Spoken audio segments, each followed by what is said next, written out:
For all you elk hunters out there, chasing turkeys is basically the same thing. I know the reaction you just gave me, but don't knock it till you try it, and don't try it without OnX. The Hunt app will not only help you find new areas on public ground, but I use it to find out landowner info to get permission on private ground that I see birds on as well. OnX Hunt has a special offer for you. Use code CAL to receive 20% off your membership at onxmaps.com/hunt and find more birds this spring. There's nothing like snook hook sets at dawn or catching a tarpon in the moonlight. Find your next fishing trip made easy on fishingbooker.com and experience the magic of the Sunshine State or any other destination on your fishing bucket list. Book a blue water adventure in search of sailfish or go snapper fishing with the kids. With over 6,000 captains and trips to choose from, planning your next one just got a whole lot easier. Download the Fishing Booker app on the Google Play or App Store, or visit them online at fishingbooker.com to book your trip today. Hey, I just sat down with the owners and operators of Maui Nui Venison. They're on a mission to balance axis deer populations on Maui while giving back to the community and run a totally sustainable operation. For folks like me who want to get your own meat but aren't always successful, you can become a snack subscriber, get some axis deer sticks sent right to your door. Visit MauiNuiVenison.com. That's MAUINUI venison.com and use promo code CAL for 20% off your first order. From MeatEater's World News Headquarters in Bozeman, Montana, this is Cal's Weekend Review presented by Steel. Steel products are available only at authorized dealers. For more, go to steeldealers.com. Now, here's your host, Ryan Cal Callahan. A secretive group in Arizona has spent nearly 2 decades hunting the Sonoran Desert for a rare type of cactus. But unless they can find new, trustworthy members, they've vowed to take their findings to their graves. The Crested Saguaro Society was founded in 2005 by Arizona residents Bob Cardell and Pat Hams. They were fascinated by a type of saguaro cactus known as the crested saguaro, and they decided to find and record as many of these cacti as they could. To back up and give you some context, saguaros are that iconic southwestern cactus you've probably seen on advertisements and bumper stickers. They're a tree-like species that can grow up to 12 meters tall, and they're native to the Sonoran Desert of Arizona and the Mexican state of Sonora. They often have a single column-like stem with several branches or arms growing up towards the sky. Crested saguaros are a mutated version of this cactus that feature a fan-like growth, usually towards the top of the plant. Only about 1 in every 200,000 saguaros is a crested saguaro, though there is some debate about that number. In any case, crested saguaros are often targeted by poachers because they're so rare. The Crested Saguaro Society claims to have found over 3,200 crested saguaros in their ramblings through the desert. They've recorded their locations electronically, but only 2 members of the group have access to that database. They told the Wall Street Journal that they've been working to recruit younger members to replace their aging ranks, but they haven't agreed on a good way to evaluate candidates. "We're keepers of the Holy Grail," one member told the Journal. "Unless we can find some younger people to join the society and then share that database with them, it's just gonna die with us." They've refused requests from researchers to access their database, and one admitted that, quote, "We have trust issues." No kidding. Another said that hunting crested saguaros, quote, "becomes a bit of an obsession." I understand why they wouldn't want poachers to get a hold of their database, but it would be beneficial to bring some formal cacti researchers into the fold, or between the spines maybe. That information could help unlock another mystery that has had scientists stuck for years. No one knows exactly what causes the crested saguaro's deformities. Some believe it's a genetic abnormality, while others think it's caused by hormones. Lightning and freezing may also play a role, but the National Park Service admits, at this point, they just don't know. There are mysteries in the desert that not even modern science can solve. Makes you wonder what else might be hidden out there among the sand and crested saguaros. This week, we've got legislation, four-legged CWD detection, and so much more. But first, I'm going to tell you about my week. And my week was packed. Thanks for saying hello, all of you who attended this year's Pheasant and Quail Fest in Minneapolis.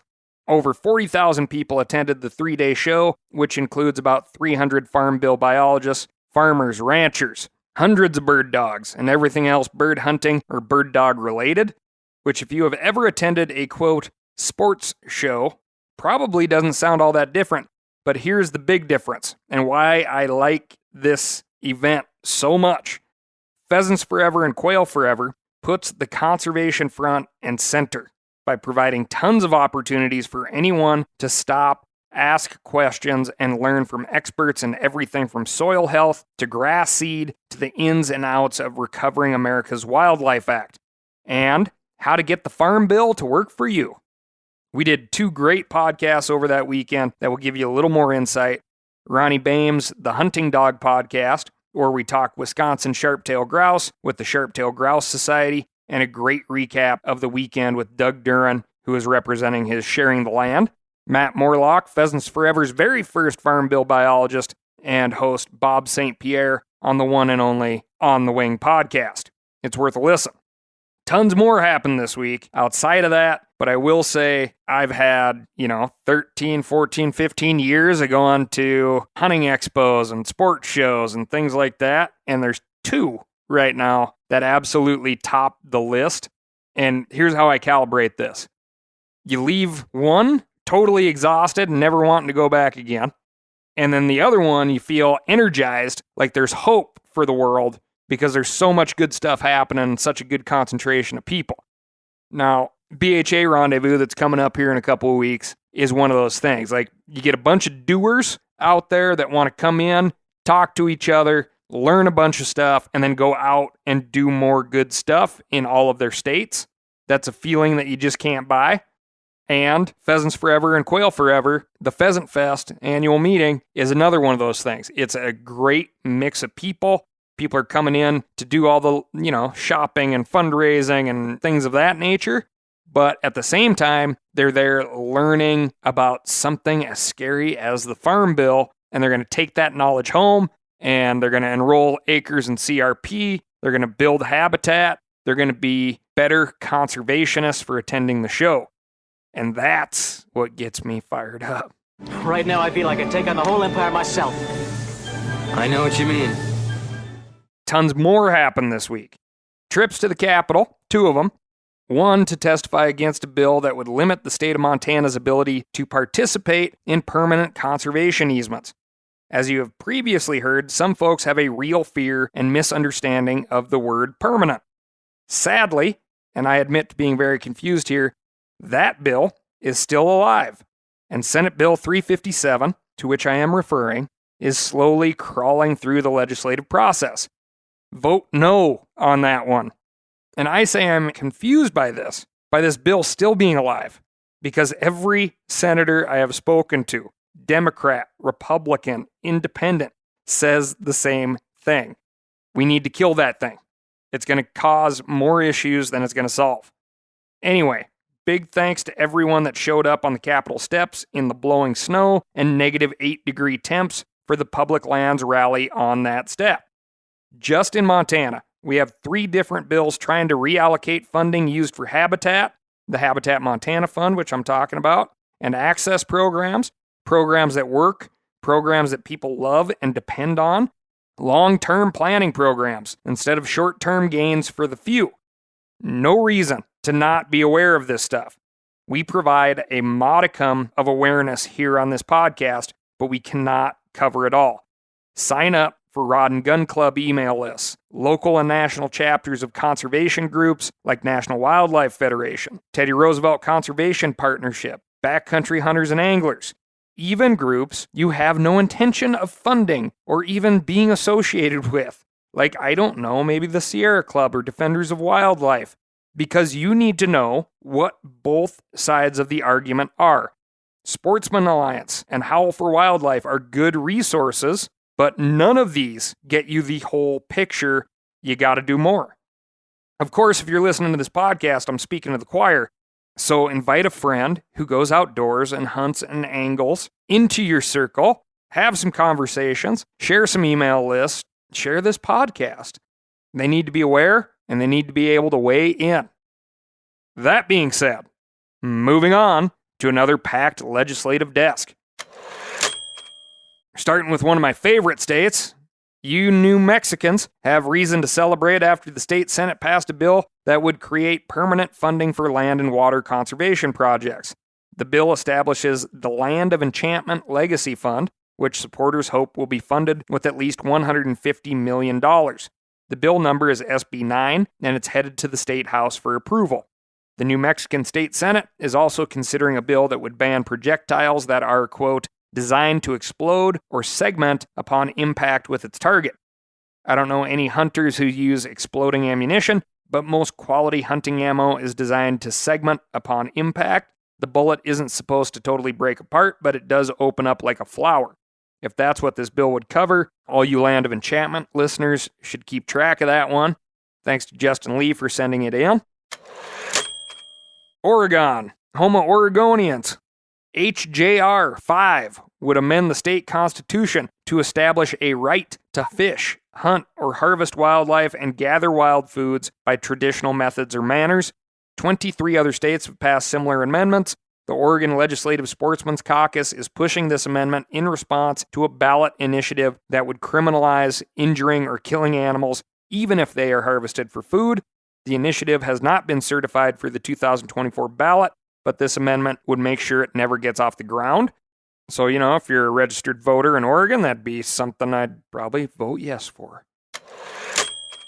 Pennsylvanians were upset while others celebrated after the State Game Commission voted unanimously to keep the opening day of deer season the Saturday after Thanksgiving. If you have strong feelings about this policy, there's still time to get involved.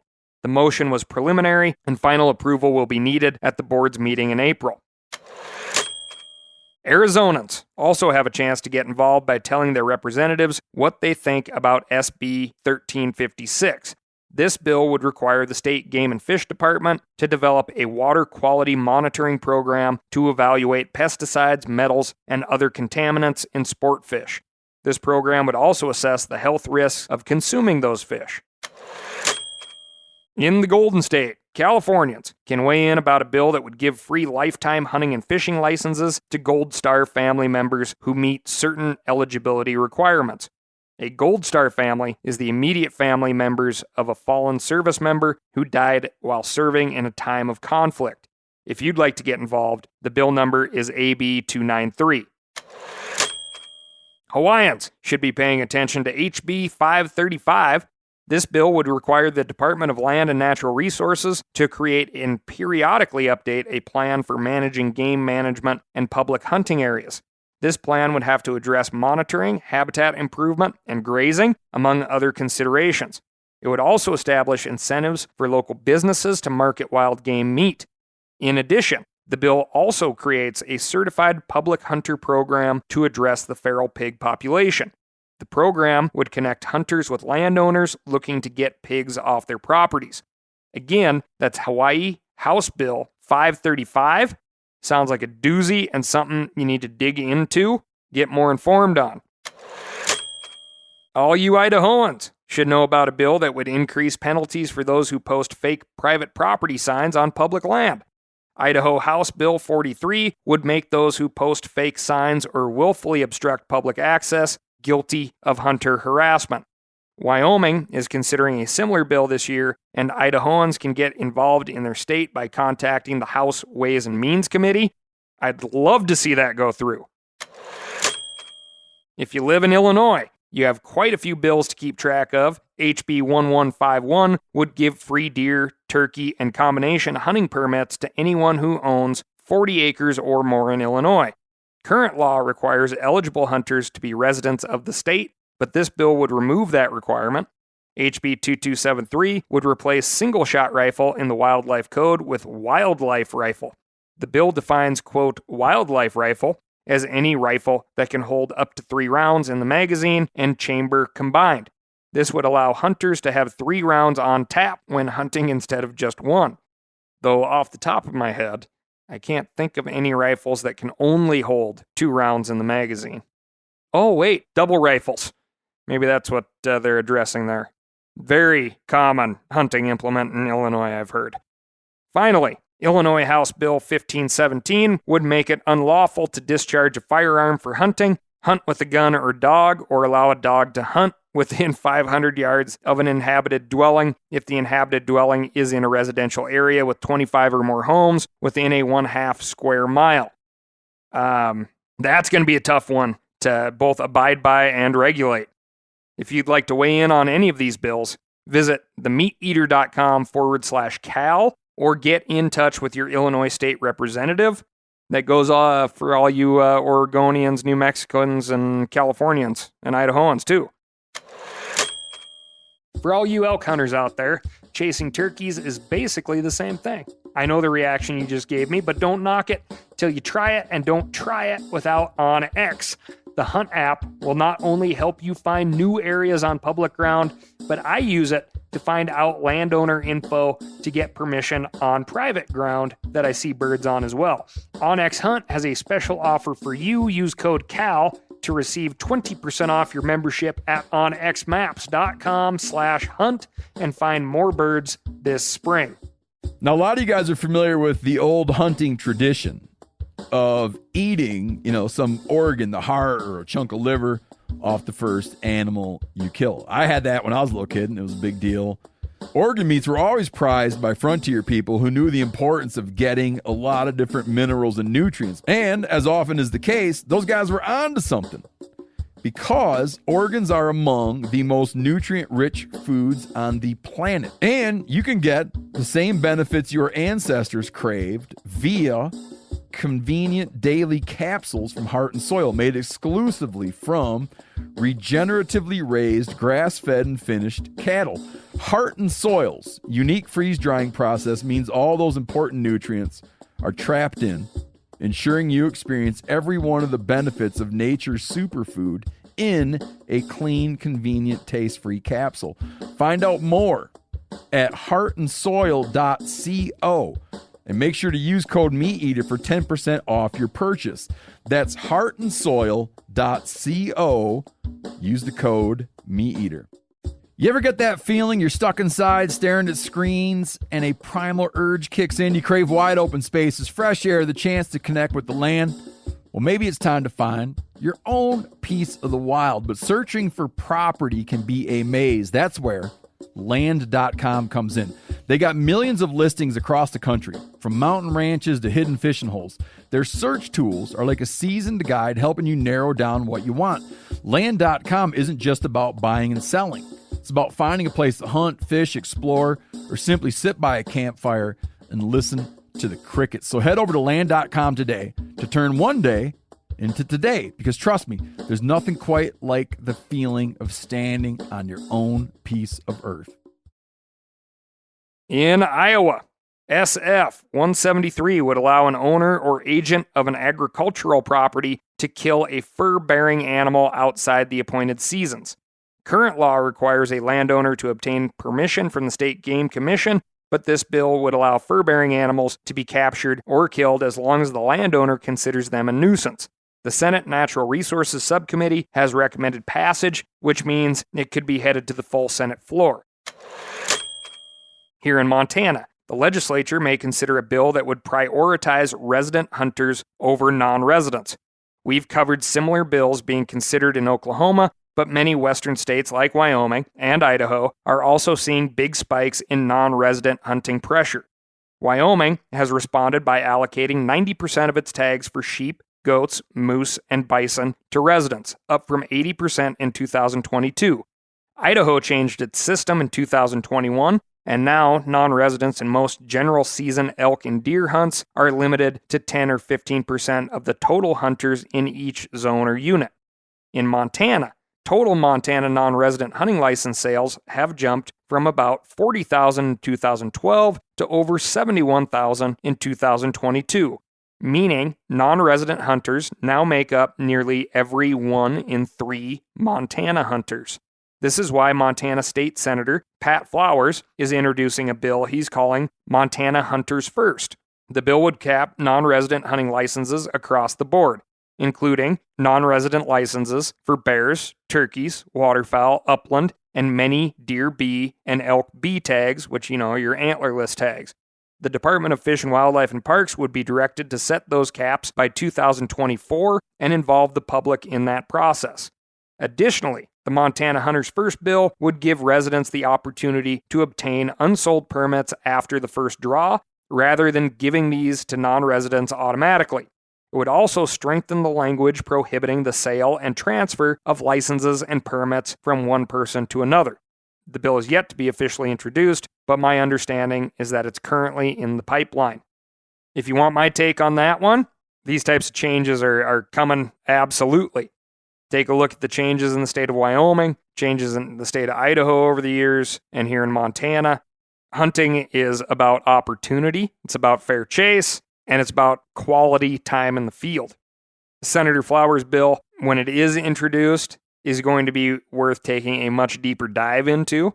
I'll tell you this, we all know that the majority of hunting and angling revenue comes from non-resident license and tag sales, which is something we have to keep in mind.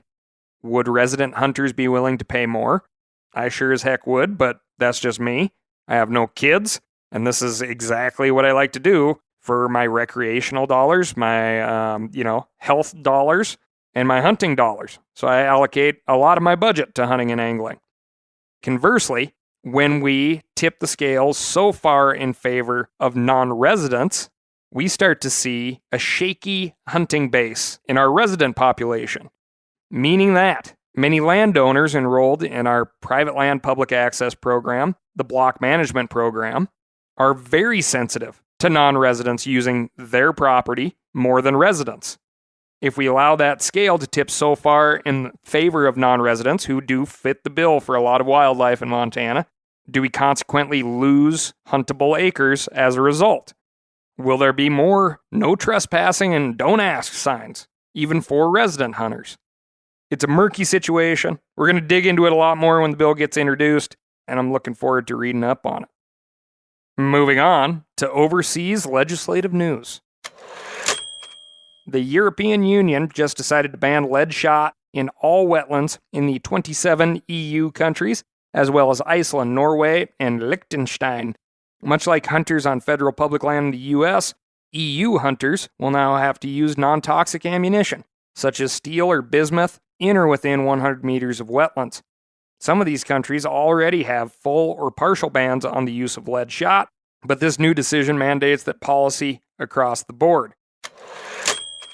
Staying in Europe, thousands of people marched through central Madrid earlier this month to protest an animal rights bill that excluded hunting dogs. These folks believe hunting dogs are being exploited, and they want to see the same restrictions on hunting dog owners as have been leveled against pet owners. Under the bill, pet owners will be required to take a special course, agree to never use harmful means or methods when raising their dogs, and never leave their dogs alone for more than 24 hours. Hunting dog owners have been exempt from all these requirements because these dogs are considered working dogs. The hunting lobby argued that the bill was more about banning hunting than protecting hunting dogs, which seems to have been confirmed with these protests in Madrid. According to Reuters, protesters held signs that said, "Killing is not a sport," and chanted, "Stop hunting." If they were really concerned about animal welfare regarding hunting dogs, their signs should have said, "More habitat, more birds," or, something along those lines.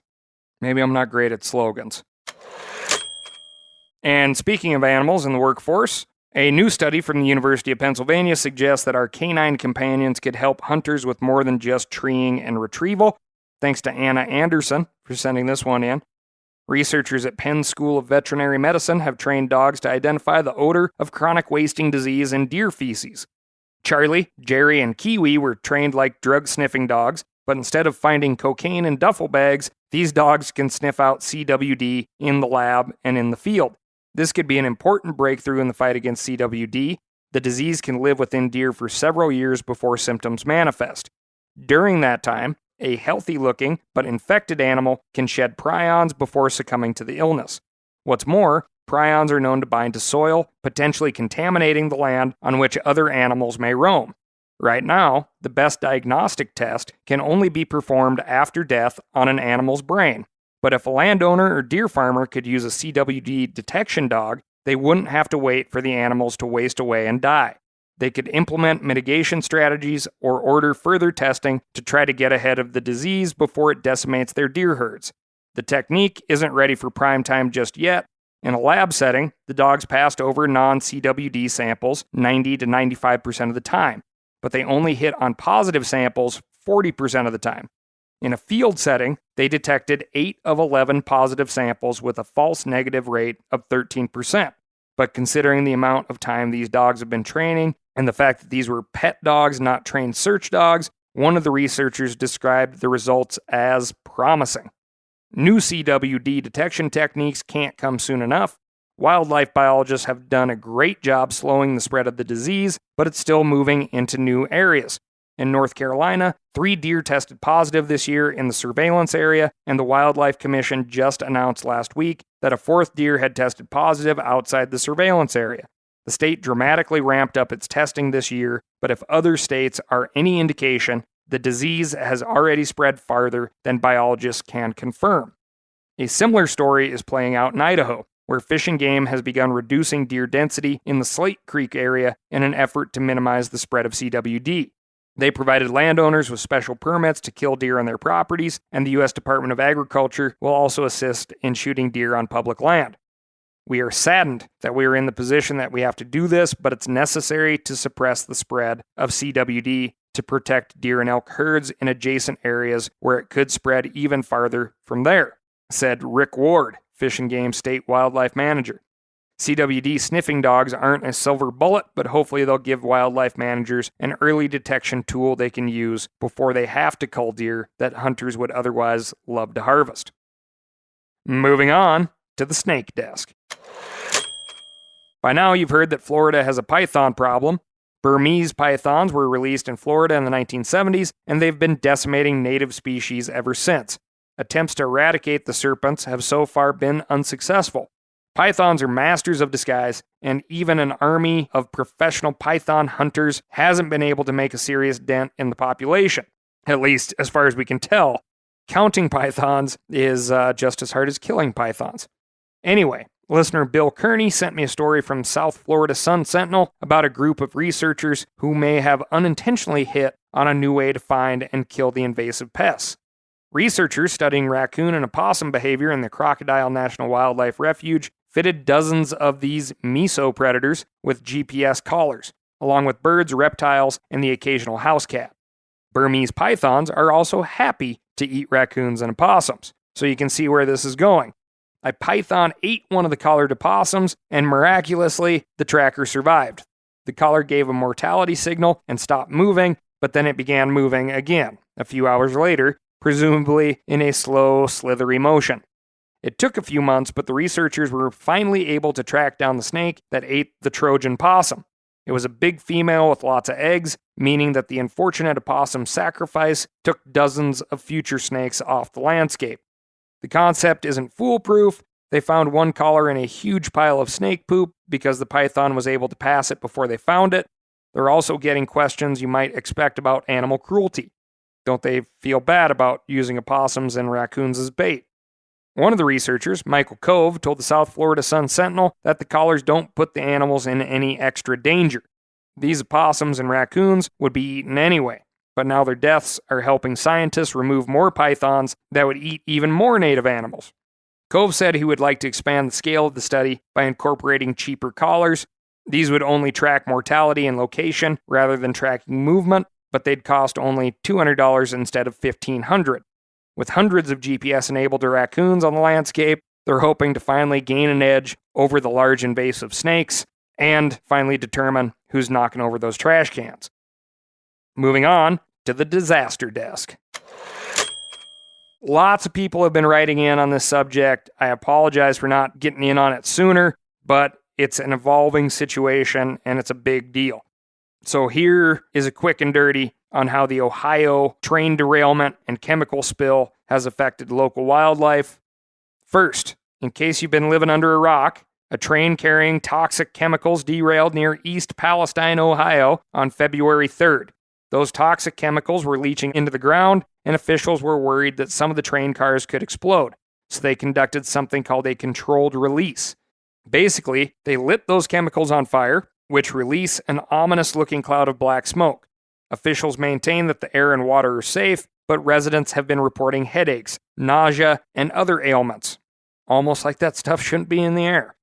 Chemicals like vinyl chloride aren't great for wildlife, so I reached out to the Ohio Department of Natural Resources. Spokeswoman Stephanie O'Grady told me that the chemicals impacted about 7.5 miles of Leslie Run, Bull Creek, and a portion of the North Fork of Beaver Creek. As of February 8th, they estimate that the spill killed 3,500 fish, most of which were small suckers, minnows, darters, and sculpin. There have also been reports from local residents of chickens and foxes dying, and the owners attribute those deaths to the chemicals in the air. Sharp-eared listeners will have noticed that it is not February 8th and hasn't been for several weeks, so these numbers are old. I apologize for that. We asked O'Grady whether she could provide more recent information, but we have not heard back as of this recording. That's all I've got for you this week. Thank you so much for listening. You can breathe easy as the legislative sessions are starting to wrap up, but that means we need to drive harder in the closing weeks. This is where bad ideas could turn into bad laws, bad regulations, bad amendments, and just cause a bad time for hunting and fishing season, and seasons in the future. So bear with me and bear down. And as always, thank you so much for listening. And remember to write in to ASKCAL, that's AskCal, at themeateater.com, and let me know what's going on in your neck of the woods. Now, if you're in the Arctic Circle that parts of the nation have become, you may be looking at a dwindling woodpile. If that's your case, check out www.steeldealers.com to find a local knowledgeable steel dealer near you. They're going to get you set up with a clean, quiet chainsaw that, you can operate in between a couple of houses in a condo complex, something like that. Nobody would be the wiser. I've done it myself. Or a super pro, computer-chipped, gas-operating commercial machine that'll buck up enough wood for the neighborhood. Most importantly, they're going to get you sent home with what you need, and they won't try to send you home with what you don't. Thanks again, and I'll talk to you next week.